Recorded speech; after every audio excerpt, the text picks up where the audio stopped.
I am continuing my reading. What I'm doing in this series is to read through the entire standard works of the Church of Jesus Christ of Latter-day Saints.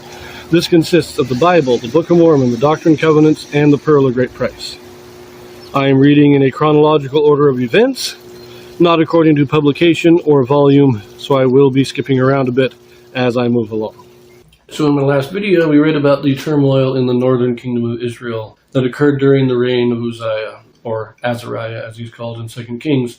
And this was a succession of violent overthrows and coups in the kingdom. Jeroboam's son is killed, the guy killed by Shallum, who was then killed by Menahem. Menahem reigns for 10 years. His son becomes king and is killed by Pekah. That is the end of Uzziah's reign. Pekah becomes king when Uzziah, in the last year of Uzziah, or approximately. The timing is a bit confused in this point, in this portion. So now we're going to return to the southern kingdom and read about what old Uzziah was doing during this time of turmoil in the north. We are going to begin this in 2 Kings chapter 15. We will read verses 6 and 7. Then we will go to chapter 2 Chronicles chapter 26. So first, in chapter 15, verses 6 and 7. Verses 5 through 7, talking about Azariah. And the Lord smote the king, so that he was a leper unto the day of his death, and dwelt in a several house. And Jotham the king's son was over the house, judging the people of the land. And the rest of the acts of Azariah, and all that he did, are they not written in the book of the Chronicles of the kings of Judah? So Azariah slept with his fathers, and they buried him with his fathers in the city of David. And Jotham his son reigned in his stead. Very simple statement here. He's smitten with leprosy, and while he is a leper, he has to live separately. When it says several house, it means a separate house. He has to live separately. He's a leper. He can't stay among the people. So his son becomes regent, ruling in his place, even though he's still alive. This is partly why we get the discrepancy of timing that we see during the in the list of the kings of Israel. We just got to understand that Jotham was a regent for a number of years before he actually became king. We will discuss this in more detail when we get to reading about Jotham himself. So, for now, let us turn to 2 Chronicles chapter 26. We pick this up in verse 16, and we'll read through verse 23.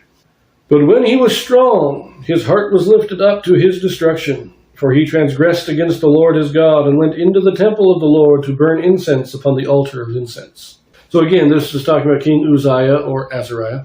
And we're now getting an explanation of why he was cursed with leprosy. Because it said God smote him with leprosy, but it doesn't tell us why in 2 Kings.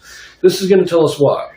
So he went into the temple to burn incense. Now, this is an ordinance that was to be done by the priests. Not even a regular Levite could do this. Only a priest could do this.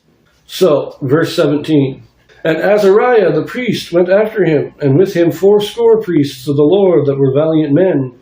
And they withstood Uzziah the king, and said unto him, It appertaineth not unto thee, Uzziah, to burn incense unto the Lord, but to the priests, the sons of Aaron, that are consecrated to burn incense. Go out of the sanctuary, for thou hast trespassed, neither shall it be for thine honor from the Lord God. So all the priests are coming in, and they say, Uzziah, you do not have the right to do this. This was given to us. We are the ones consecrated to perform this ordinance.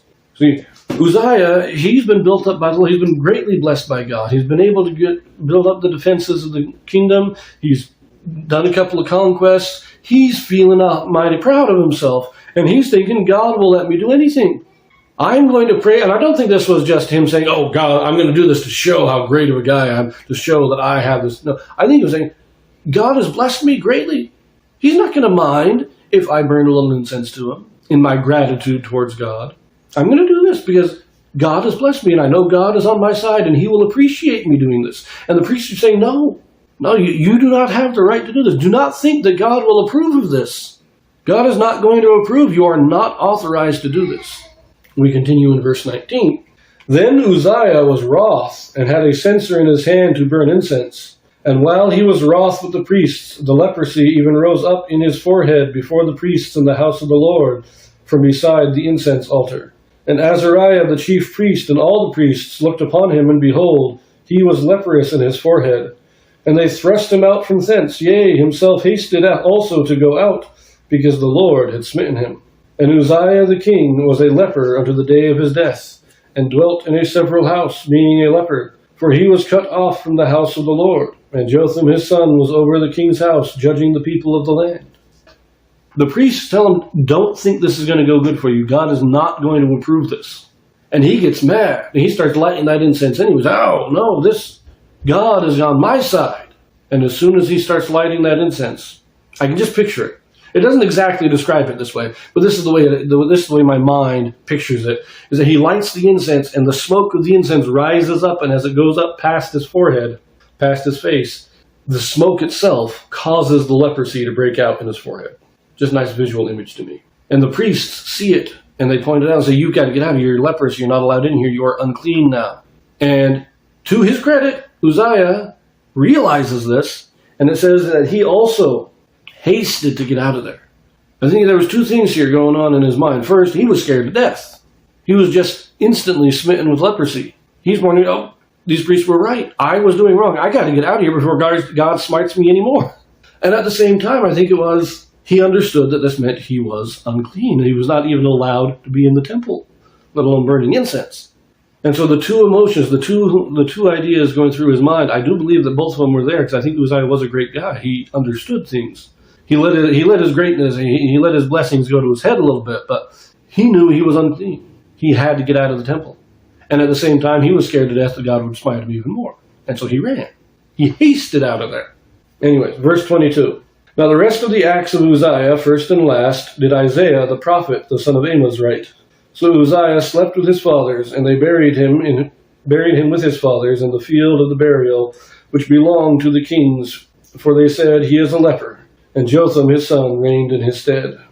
So they didn't put him in, they buried him in the field instead of in the sepulchres, because he was a leper. He couldn't be buried with the rest of the bodies. This is also our first mention of Isaiah.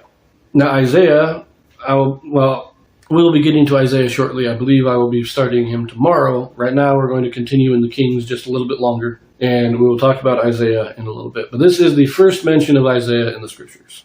So, anyways, we will see you in the next one.